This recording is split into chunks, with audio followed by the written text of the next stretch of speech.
ಆರೋಪಿಯೊಬ್ಬ ವಕೀಲರೊಬ್ಬರ ಮೇಲೆ ನಡೆಸಿದ್ದ ದಾಳಿ ನಂತರ ಆತನನ್ನ ಪೊಲೀಸರು ಬಂಧಿಸಿದಂತಹ ಘಟನೆ ಉಡುಪಿಯ ಕೋರ್ಟ್ ಆವರಣದಲ್ಲಿ ಇಂದು ಸಂಜೆ ನಡೆದಿದೆ.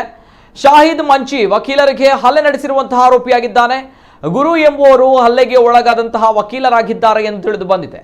ಇನ್ನು ಆರೋಪಿ ಪರ ವಕೀಲರ ಮೇಲೆ ಹಲ್ಲೆ ನಡೆಸಿದ ಪರಿಣಾಮ ವಕೀಲರ ಸಂಘದಿಂದ ತೀವ್ರ ಆಕ್ರೋಶ ವ್ಯಕ್ತವಾಗಿದೆ. ಬಳಿಕ ಕೋರ್ಟ್ ಆವರಣದಲ್ಲಿ ಆರೋಪಿ ಮತ್ತು ವಕೀಲರುಗಳ ನಡುವೆ ಮಾತಿನ ಚಕಮಕಿ ನಡೆದಿದೆ. ಘಟನೆ ಸ್ಥಳಕ್ಕೆ ಆಗಮಿಸಿದ ಉಡುಪಿ ನಗರ ಠಾಣೆಯ ಪೊಲೀಸರು ಆರೋಪಿಯನ್ನ ಬಂಧಿಸಿದ್ದಾರೆ.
ನಮ್ಮ ಕುಡ್ಲ ಈಗ ಎಲ್ಲಾ ಡಿಜಿಟಲ್ ಪ್ಲಾಟ್ಫಾರ್ಮ್ಗಳಲ್ಲೂ ಲಭ್ಯ. ಕ್ಷಣ ಕ್ಷಣದ ಅಪ್ಡೇಟ್ಗಳಿಗಾಗಿ ಸಬ್ಸ್ಕ್ರೈಬ್ ಮಾಡಿ ನಮ್ಮ ಕುಡ್ಲ 24/7 ಫೇಸ್ಬುಕ್, ಟ್ವಿಟರ್ ಹಾಗೂ ಇನ್ಸ್ಟಾಗ್ರಾಂ ಪೇಜ್ಗಳನ್ನ ಲೈಕ್ ಮಾಡಿ, ಫಾಲೋ ಮಾಡಿ. ನೇರ ಪ್ರಸಾರ, ಮನೋರಂಜನೆ ಹಾಗೂ ಸುದ್ದಿಗಾಗಿ ನಮ್ಮ ಕುಡ್ಲ ಆಪ್ ಡೌನ್ಲೋಡ್ ಮಾಡಿ. ನಮ್ಮ ಕುಡ್ಲ 24/7 ಇದು ವಿಶ್ವಾಸದ ಪ್ರತಿಬಿಂಬ.